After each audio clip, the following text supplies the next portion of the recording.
ओम नमः शिवाय। शिवजी सदा सहाय। ओम नमः शिवाय। गुरुजी सदा सहाय। गुरुजी महाराज का भोलेनाथ का ध्यान करते हुए आज हम रुद्र संहिता द्वितीय खंड का 30 से 34 तक का अध्याय पढ़ेंगे। तो आइए शुरू करते हैं। सती का योगाग्नि से अपने शरीर को भस्म कर देना, दर्शकों को कहा आकाश पार्षदों का प्राण त्याग तथा दक्ष पर आक्रमण, ऋषभों द्वारा उनका भगाया जाना और तथा देवताओं की चिंता। ब्रह्मा जी कहते हैं, नारद, मौन हुई सती देवी अपने पति का सादर स्मरण करके शांतचित्त हो सहसा उत्तर दिशा में भूमि पर बैठ गई। उन्होंने विधिपूर्वक जल का आचमन करके वस्त्र ओढ़ लिया और पवित्र भाव से आंखें मूंद कर पति का चिंतन करती हुई वे योग मार्ग में स्थित हो गई। उन्होंने आसन को स्थिर कर प्राणायाम द्वारा प्राण और अपान को एक रूपी करके नाभि चक्र में स्थित किया। फिर उदान वायु को बलपूर्वक नाभि चक्र से ऊपर उठाकर बुद्धि के साथ हृदय में स्थापित किया। तत्पश्चात शंकर की प्राण वल्लभा आनंदिता सती उस हृदय स्थित वायु को कंठमार्ग से भ्रकुटियों के बीच में ले गई। इस प्रकार दक्ष पर कुपित हो सहसा अपने शरीर को त्यागने की इच्छा से सती ने अपने संपूर्ण अंगों में योग मार्ग के अनुसार वायु और अग्नि की धारणा की। तदंतर अपने पति के चतार बिंदों का चिंतन करती हुई सती ने अन्य सब वस्तुओं का ध्यान भुला दिया। उनका चित्त योग मार्ग में स्थित हो गया था, इसलिए वहाँ उन्होंने पति के चरणों के अतिरिक्त और कुछ भी दिखाई नहीं दिया। मुनिशेष सती का निष्पाप शरीर तत्काल गिरा और उनकी इच्छा के अनुसार योगाग्नि के द्वारा उसी क्षण भस्म हो गया। उस समय वहाँ आए हुए देवता आदि ने जब यह घटना देखी तब में बड़े जोर जोर से हाहाकार करने लगे। उनका वह महान अद्भुत विचित्र एवं भयंकर हाहाकार आकाश में तथा पृथ्वी तल पर सब ओर फैल गया। लोग कह रहे थे, हाय महान देवता भगवान शंकर की परम प्रेयसी सती ने किस दुष्ट के दुर्व्यवहार से कुपित हो अपने प्राण त्याग दिए। अहो ब्रह्मा जी के पुत्र दक्ष की बड़ी भारी दुष्टता तो देखो। सारा चराचर जगत जिसकी संतान है उसी की पुत्री मनस्विनी सती देवी, जो सदा ही मान पाने के योग्य थी, उसके द्वारा ऐसी निद्रत हुई कि प्राणों से ही हाथ धो बैठी। भगवान वृषध्वज की प्रिया सती सदा सभी सत्पुरुषों के द्वारा निरंतर सम्मान पाने की अधिकारिणी थी। वास्तव में उसका हृदय बड़ा ही असहिष्णु है। वह प्रजापति दक्ष की ब्राह्मण द्रोही है, इसीलिए सारे संसार में उसे महान अपयश प्राप्त होगा। उसने अपनी ही पुत्री को उसी के अपराध से जब प्राण त्याग करने को उद्यत हो गई, तब भी उस महानरक भोगी शंकर द्रोही ने उसे रोका तक नहीं। जिस समय सब लोग ऐसा कह रहे थे, उसी समय शिवजी के पार्षद सती का यह अद्भुत प्राण त्याग देख तुरंत ही क्रोधपूर्वक अस्त्र ले दक्ष को मारने के लिए उठ खड़े हुए। एक मंडप के द्वार पर खड़े हुए भगवान शंकर के समस्त 60,000 पार्षद, जो बड़े भारी बलवान थे, अत्यंत रोष से भर गए और हमें धिक्कार है ऐसा कहते हुए भगवान शंकर के गणों से भी वीर यूथपति बारंबार उच्च स्वर से हाहाकार करने लगे थे। वर्षे कितने ही पार्षद तो वहाँ शोक से ऐसे व्याकुल हो गए कि वे अत्यंत तीखे प्राणनाशक शस्त्रों द्वारा अपने ही मस्तक और मुख आदि अंगों पर आघात करने लगे। इस प्रकार 20,000 पार्षद उस समय दक्ष कन्या सती के साथ ही नष्ट हो गए। वह एक अद्भुत सी बात हुई। नष्ट होने से बचे हुए महात्मा शंकर के में प्रथम गण क्रोधयुक्त दक्ष को मारने के लिए हथियार लिए उठ खड़े हुए मुने उन आक्रमणकारी पार्षदों का वेग देखकर भगवान भृगु ने यज्ञ में विघ्न डालने वालों का नाश करने के नियत अपहता असुरा राक्षसी वेदशद इस यजुर्मन से दक्षिणाग्नि में आहुति दी। भृगु के आहुति देते ही यज्ञ कुंड से ऋभु नामक सहस्रों महान देवता, जो बड़े प्रबल वीर थे, वो वहाँ प्रकट हो गए। मुनीश्वर उन सब के हाथों में जलती हुई लकड़ियाँ थीं। उनके साथ प्रथम गणों का अत्यंत विकट युद्ध हुआ, जो सुनने वालों के भी रोंगटे खड़े कर देने वाला था। उन ब्रह्म तेज से संपन्न महावीर ऋभुओं की और सब ओर से ऐसी मार पड़ी जिससे प्रथम गण बिना अधिक प्रयास के ही भाग खड़े हुए। इस प्रकार उन देवताओं ने उन शिव गणों को तुरंत मार भगाया। यह अद्भुत सी घटना भगवान शिव की महाशक्तिमती इच्छा से हुई। वह सब देखकर ऋषि इंद्रादि देवता, मरुणगण, विश्वदेव, अश्विनी कुमार और लोकपाल चुप ही रहे। कोई और से आकर भगवान विष्णु से प्रार्थना करते थे कि किसी तरह विघ्न टल जाए। मैं उद्विग्न हूँ। बारंबार विघ्न निवारण के लिए आपस में सलाह करने लगे। प्रथम गणों के नाश और भगाए जाने से जो भावी परिणाम होने वाला था, उनका भली भांति विचार करके उत्तम बुद्धि वाले श्री विष्णु आदि देवता अत्यंत उद्विग्न हो उठे थे। मुनि इस प्रकार दुरात्मा शब्दद्रोही ब्रह्म बंधु दक्ष के यज्ञ में उस समय बड़ा भारी विघ्न उपस्थित हो गया। इस प्रकार 30वां अध्याय समाप्त। आकाशवाणी द्वारा दक्ष की भर्त्सना, उनके विनाश की सूचना तथा समस्त देवताओं को यज्ञ मंडप से निकल जाने की प्रेरणा। ब्रह्मा जी कहते हैं, मुनीश्वर, इसी बीच हुए महादक्ष और देवता आदि के सुनते हुए आकाशवाणी ने यह अर्थात बात कही, रे दुराचारी दक्ष, ओ दंबाचार परायण महामूढ़, यह तूने कैसा अनर्थकारी कर्म कर डाला। ओ मूढ़, शिव भक्त राज दधीचि के कथन को भी तो तूने प्रमाणित नहीं माना, जो तेरे लिए सब प्रकार से आनंददायक एवं मंगलकारी था। मैं ब्राह्मण देवता तुझे दुर्सा शाप देकर तेरी यज्ञशाला से निकल गए, तो भी तुझ मूढ़ ने अपने मन में कुछ नहीं समझा। उसके बाद तेरे घर में मंगलमयी सती देवी स्वतः पधारी, जो तेरी अपनी ही पुत्री थी, किंतु तूने उनका भी परमादर नहीं किया। ऐसा क्यों हुआ? ज्ञान दुर्लभ दक्ष, तूने सती और महादेव जी की पूजा नहीं की। यह क्या किया? मैं ब्रह्मा जी का बेटा हूँ, ऐसा समझकर तू व्यर्थी घमंड में भरा रहता है और इसीलिए तुझ पर मोह छा गया है। मैं सती देवी ही सत्पुरुषों की आराधना देवी हैं अथवा सदा आराधना करने के योग्य हैं। मैं समस्त पुण्यों का फल देने वाली तीनों लोकों की माता, कल्याण स्वरूपा और भगवान शंकर के आधे अंग में निवास करने वाली है। मैं सती देवी ही पूजित होने पर सदा संपूर्ण सौभाग्य प्रदान करने वाली हैं। मैं ही महेश्वर की शक्ति हैं और अपने भक्तों को सब प्रकार से मंगल देती हैं। मैं सती देवी ही पूजा जित होने पर सदा संसार का भय दूर करती हैं, मनवांछित फल देती हैं और मैं ही समस्त उपद्रवों का विनाश करने वाली हैं। मैं सती ही सदा पूजित होने पर कीर्ति और संपत्ति प्रदान करती हैं। मैं ही पराशक्ति तथा भोग और मोक्ष प्रदान करने वाली देवी परमेश्वरी हैं। मैं सती ही जगत को जन्म देने वाली माता, जगत की रक्षा करने वाली अनादि शक्ति तथा प्रलय काल में जगत का संहार करने वाली हैं। मैं जगन माता सती ही भगवान विष्णु की माता रूप से सुशोभित होने वाली तथा ब्रह्मा, इंद्र, चंद्र, अग्नि एवं सूर्यदेव आदि की जननी मानी गई हैं। मैं सती ही तप, धर्म और दान आदि का फल देने वाली हैं। मैं ही शंभु शक्ति महादेवी हैं तथा दुष्टों का हनन करने वाली परात्पर शक्ति हैं। ऐसी महिमा वाली सती देवी, जिनकी सदा प्रिय धर्म पत्नी है, उन भगवान महादेव को तूने यज्ञ में भाग नहीं दिया। अरे तू कैसा मूढ़ और कुविचारी है। भगवान शिव ही सबके स्वामी तथा परमात्मा परात्पर परमेश्वर हैं। वे समस्त देवताओं के सम्यक से में हैं और सबका कल्याण करने वाले हैं। इन्हीं के दर्शन की इच्छा से सिद्ध पुरुष तपस्या करते हैं और इन्हीं के साक्षात्कार की अभिलाषा मन में लेकर योगी लोग योग साधना में प्रवृत्त रहते हैं। अनंत धन दान और यज्ञ याग आदि का सबसे महान फल यही बताया गया है कि भगवान शंकर का दर्शन सुलभ हो। शिव ही जगत का धारण पोषण करने वाले हैं। मैं ही समस्त विद्याओं के प्रति एवं सब कुछ करने में समर्थ हैं। आदि विद्या के श्रेष्ठ स्वामी तथा समस्त मंगलों के मंगल भी वही हैं। दुष्ट दक्ष, तूने उनकी शक्ति का असत्कार नहीं किया है, इसलिए इस यज्ञ का विनाश हो जाएगा। पूजनीय व्यक्तियों की पूजा न करने से अमंगल होता ही है।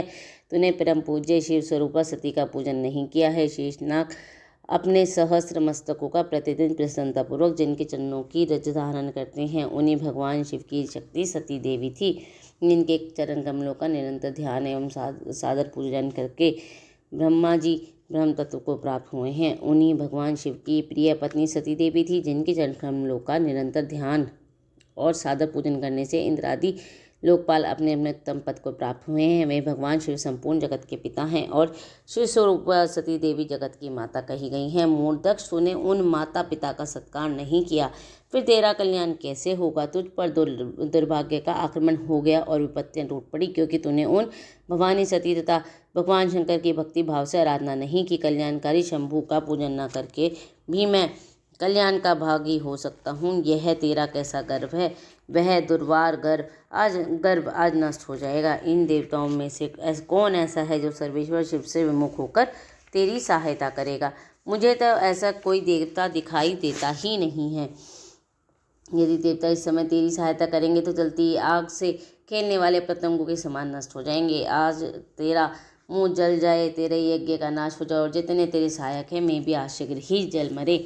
इस दुरात्मा दक्ष की जो सहायता करने वाले हैं, उन समस्त देवताओं के लिए आज शपथ है, मैं तेरे अमंगल के लिए ही तेरी सहायता से विरत हो जाए। समस्त देवता आज इस यज्ञ मंडप से निकलकर अपने अपने स्थान को चले जाएं, अन्यथा सब लोग सब प्रकार से नष्ट हो जाएगा। अन्य सब मुनि और नाग आदि भी इस यज्ञ से निकल जाएं, अन्यथा आज सब लोगों का सर्वदा नाश हो जाएगा। श्री हरे और विधाता आप लोग भी इस यज्ञ मंडप से शीघ्र निकल जाइए। ब्रह्मा जी कहते हैं, नारद संपूर्ण यज्ञशाला में बैठे हुए लोगों के ऐसा कहने पर सबका कल्याण करने वाली वह आकाशवाणी मौन हो गई। इस प्रकार 31वां अध्याय समाप्त। जय गुरु जी। गणों के मुख से और नारद से भी सती के दग्ध होने की बात सुनकर दक्ष पर कुपित हुए शिव का अपनी जटा से वीरभद्र और महाकाली का प्रकट करके उन्हें यज्ञ विध्वंस करने और विरोधियों को जला डालने की आज्ञा देना। ब्रह्मा जी कहते हैं, नारद, वह आकाशवाणी सुनकर सब देवता आदि भयभीत तथा विस्मित हो गए। उनके मुख से कोई बात नहीं निकली। वे इस तरह खड़े या बैठे रह गए मानो उन पर विशेष मोह छा गया हो। भृगु के मंत्र बल से भाग जाने के कारण जो वीर शिवगण नष्ट होने से बच गए थे, वे भगवान शिव की शरण में गए। उन सब ने अमित तेजस्वी भगवान रुद्र को भली भांति सादर प्रणाम करके महायज्ञ में जो कुछ हुआ था वह सारी घटना उनसे कह सुनाई। गण बोले, महेश्वर, दक्ष बड़ा दुरात्मा एवं घमंडी है। उसने वहां जाने पर सती देवी का अपमान किया और देवताओं ने भी उनका आदर नहीं किया। अत्यंत गर्व से भरे हुए उन दुष्ट दक्ष ने आपके लिए यज्ञ में भाग नहीं दिया, दूसरे देवताओं के लिए दिया और आपके विषय में उस स्वर में दुर्वचन कहे। प्रभु, यज्ञ में आपका भाग न देखकर सती देवी कुपित हो उठी और पिता की बारंबार निंदा करके उन्होंने तत्काल अपने शरीर को योगाग्नि द्वारा जलाकर भस्म कर दिया। ये अधिक 10,000 से अधिक पार्षद लज्जावश शस्त्रों द्वारा अपने ही अंगों को काट काट कर वहां मर गए। शेष हम लोग दक्ष पर कुपित हो उठे और सबको भय पहुँचाते हुए वेदपूर्वक उस यज्ञ का विध्वंस करने को उद्यत हो गए, परंतु विरोधी भृगु ने अपने प्रभाव से हमें तिरस्कार कर दिया।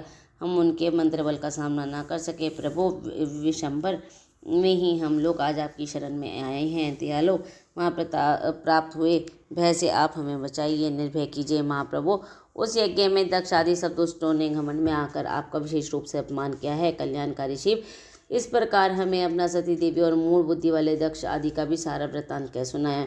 अब आपकी जैसी इच्छा हो वैसा करें। ब्रह्मा जी कहते हैं, नारद अपने पार्षदों की बात सुनकर भगवान शिव ने वहाँ की सारी घटना जानने के लिए शीघ्र ही तुम्हारा स्मरण किया।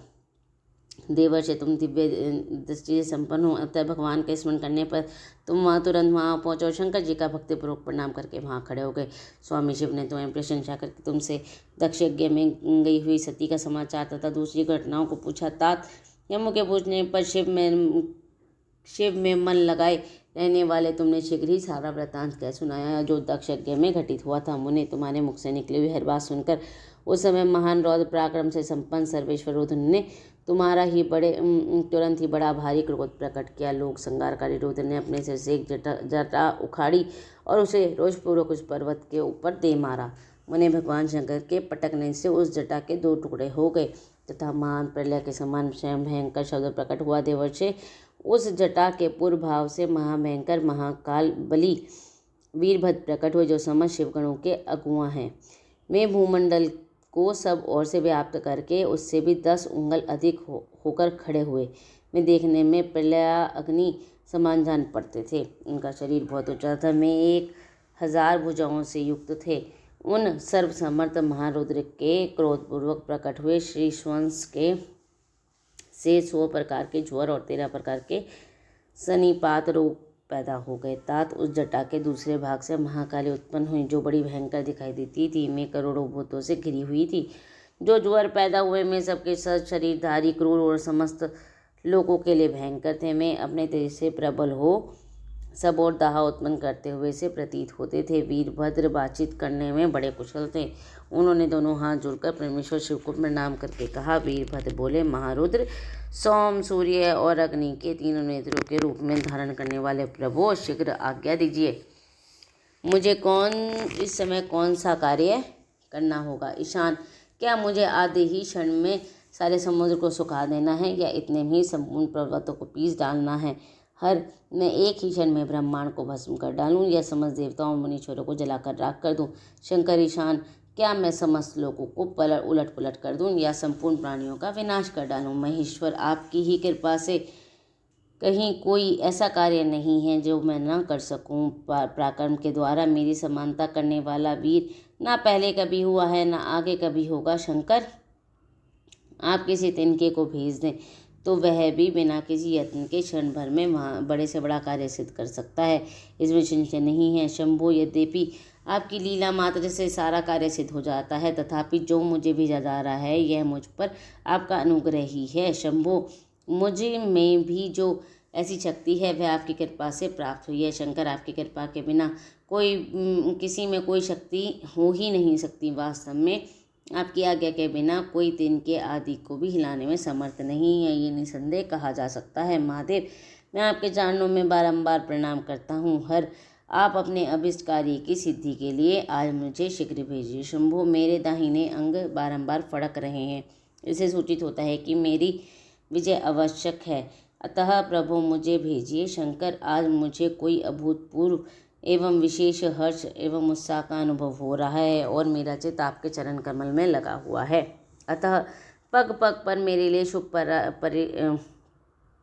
परिणाम का विस्तार होगा। शंभु, आप शुभ के आधार हैं, जिसकी आप में ही सुदृढ़ भक्ति है उसी को सदा विजय प्राप्त होती है और उसी का दिनों दिन शुभ होता है। ब्रह्मा जी कहते हैं, नारद, उनकी यह बात सुनकर सर्वमंगला के पति भगवान शिव बहुत संतुष्ट हुए और वीरभद्र तुम्हारी जय हो ऐसा आशीर्वाद देकर मैं फिर बोले। महेश्वर ने कहा, मेरे पार्षदों में श्रेष्ठ वीरभद्र ब्रह्मा जी का पुत्र दक्ष बड़ा दुष्ट है, उस मूर्ख का बड़ा घमंड हो गया है, अतः इन दिनों वह विशेष रूप से मेरा विरोध करने लगा है। दक्ष इस समय एक यज्ञ करने के लिए उद्यत है। तुम याग परिवार सहित उन यज्ञ को भस्म करके फिर शीघ्र मेरे स्थान पर लौट आओ। यदि देवता, गंधर्व, यक्ष तथा अन्य कोई तुम्हारा सामना न करने के लिए उद्यत हो तो उन्हें भी आज ही शीघ्र और सहसा भस्म कर डालना। दधीचि जी की दिलाई हुई मेरी शपथ का उल्लंघन करके जो देवता आदि वहाँ ठहरे हुए हैं उन्हें तुम निश्चय ही प्रयत्नपूर्वक जलाकर भस्म कर दो। जो मेरी शपथ का उल्लंघन करके गर्वयुक्त हो वहाँ ठहरे हुए हैं वे सबके सब मेरे द्रोही हैं, अतः उन्हें अग्निमयी माया से जला डालो। दक्ष की यज्ञशाला में जो अपनी पत्नियों तथा सारभूत उपकरणों के साथ बैठे हैं उन सबको जलाकर भस्म कर देने के पश्चात शीघ्र लौट आना। तुम्हारे वहाँ जाने पर विश्वदेव आदि देवगण भी यदि सामने आ जाएं तो तुम्हारी सादर स्तुति करें तो भी तुम उन्हें शीघ्र ही आग की ज्वाला से जलाकर ही छोड़ना। वीर महादक्ष आदि सब लोगों की पत्नी और बंधु बांधव जलाकर कलशों में रखे हुए जल को लीलापूर्वक पी जाना। ब्रह्मा जी कहते हैं, नारद, जो वैदिक माया मर्यादा के पालक, काल के भी शत्रु तथा सबके ईश्वर में भगवान रुद्र रोष से लाल आंखें किए महावीर वीरभद्र से ऐसा कहकर चुप हो गए। इस प्रकार 32वां अध्याय समाप्त। जय गुरु जी। प्रथम गणों सहित वीरभद्र और महाकाली का दक्ष यज्ञ विध्वंस के लिए प्रस्थान। दक्ष आदि देवताओं को अपशगुन एवं उत्पात सूचक लक्षणों का दर्शन एवं भय होना। ब्रह्मा जी कहते हैं, नारद, महेश्वर के इस वचन को आदरपूर्वक सुनकर वीरभद्र बहुत संतुष्ट हुए। उन्होंने महेश्वर को प्रणाम किया। तत्पश्चात उन देवादिदेव शूली की उपयुक्त आज्ञा को शिरोधार्य करके वीरभद्र वहाँ से शीघ्र ही दक्ष के यज्ञ मंडप की ओर चले। भगवान शिव ने केवल शोभा के लिए उनके साथ करोड़ों महावीर गणों को भी भेज दिया, जो प्रलय अग्नि के समान तेजस्वी थे। वे कौतूलहारी प्रबल वीर प्रथम गण वीरभद्र के आगे और पीछे भी चल रहे थे। काल के भी काल भगवान रुद्र के वीरभद्र सहित जो लाखों पार्षद गण थे उन सब का स्वरूप रुद्र के समान ही था। उन गणों के साथ महात्मा वीरभद्र भगवान शिव के समान ही वेशभूषा धारण के रथ पर बैठकर यात्रा कर रहे थे। उनके 1 सहस्त्र भुजाएं थी, शरीर में नागराज लिपटे हुए थे। वीरभद्र बड़े प्रलय और भयंकर दिखाई देते थे। उनका रथ बहुत ही विशाल था, उसमें 10,000 सिंह जोते जाते थे जो प्रयत्नपूर्वक उस रथ को खींचते थे। उसी प्रकार बहुत से प्रबल सिंह, शार्दूल, मगर, मत्स्य और सहस्त्र हाथी उस रथ के पार्श्व भाव की रक्षा करते थे। काली, कात्यायनी, ईशानी, चामुंडा, मुंडमंदिनी, भद्रकाली, भद्रा, त्वरिता तथा वैष्णवी इन नवदुर्गाओं के साथ एवं समस्त भूतगणों के साथ महाकाली दक्ष का विनाश करने के लिए चली। नागिनी, झांकनी, भूत, प्रथम, गुहक, कुष्मांड, परपट, चटक, ब्रह्मराक्षस, भैरव तथा क्षेत्रपाल आदि में सभी वीर भगवान शिव की आज्ञा का पालन और दक्ष के यज्ञ का विनाश करने के लिए तुरंत चल दिए। इनके सिवा 64 गणों के साथ योगिनियों का मंडल भी सहसा कुपित हो दक्ष यज्ञ का विनाश करने के लिए वहां से प्रस्थित हुआ। इस प्रकार कोटि कोटि गण एवं विभिन्न प्रकार के गणाधीश वीरभद्र के साथ चले। उस समय भेरियों की गंभीर ध्वनि होने लगी। नाना प्रकार के शब्द करने वाले शंख बाजे उठे। भिन्न भिन्न प्रकार के सींगें बजने लगी। महामुनि सेना सहित वीरभद्र की यात्रा के समय वहां बहुत से सुखद शगुन होने लगे। इस प्रकार जब प्रथम गणों सहित वीरभद्र ने प्रस्थान किया तब उधर दक्ष एवं देवताओं को बहुत से अशुभ लक्षण दिखाई देने लगे। देवर्षि यज्ञ और विध्वंस की सूचना देने वाले त्रिविध उत्पात प्रकट होने लगे। दक्ष की बाईं आंख, बाईं भुजा और बाईं जांघ फड़कने लगी। तात वाम अंगों में वह फड़कना सर्वदा अशुभ सूचक था तथा नाना प्रकार के कष्ट मिलने की सूचना दे रहा था। उस समय दक्ष की यज्ञशाला में धरती डोलने लगी। दक्ष को दोपहर के समय दिन में ही अद्भुत तारे दिखने लगे। दिशाएं मलिन हो गई। सूर्यमंडल चितकबरा दिखने लगा। उस पर हजारों घेरे पड़ गए जिससे वह भयंकर जान पड़ता था। बिजली और अग्नि के समान दीप्तिमान तारे टूट टूट कर गिरने लगी और भी बहुत से भयानक अपशकुन होने लगे। इसी बीच में वहाँ आकाशवाणी प्रकट हुई जो संपूर्ण देवता और विशेषतः दक्ष को अपनी बातें सुनाने लगी। आकाशवाणी बोली, ओ दक्ष, आज तेरे जन्म को धिक्कार है। तू महामूढ़ और पापात्मा है। भगवान हर की ओर से आज तुझे महान दुख प्राप्त होगा जो किसी तरह टल नहीं सकता। अब यहाँ तेरा हाहाकार भी नहीं सुनाई देगा। जो मूढ़ देवता आदि तेरे यज्ञ में स्थित थे उनको भी महान दुख होगा, इसमें संशय नहीं है। ब्रह्मा जी कहते हैं, मुने आकाशवाणी की बात सुनकर पूर्वोक्त अशुभ सूचक लक्षणों को देखकर दक्ष तथा दूसरे देवता आदि को भी अत्यंत भय प्राप्त हुआ। उस समय दक्ष मन ही मन अत्यंत व्याकुल हो कांपने लगे तथा अब अपने प्रभु लक्ष्मीपति भगवान विष्णु की शरण में आए में भय से अधीर हो बेसुध हो रहे थे। उन्होंने स्वजन वत्सल देवादिदेव भगवान विष्णु को प्रणाम किया और उनकी स्तुति करके कहा। इस प्रकार 33वां और 34वां अध्याय समाप्त। ओम नमः शिवाय। शिव जी सदा सहाय। ओम नमः शिवाय। गुरु जी सदा सहाय। जय गुरु जी।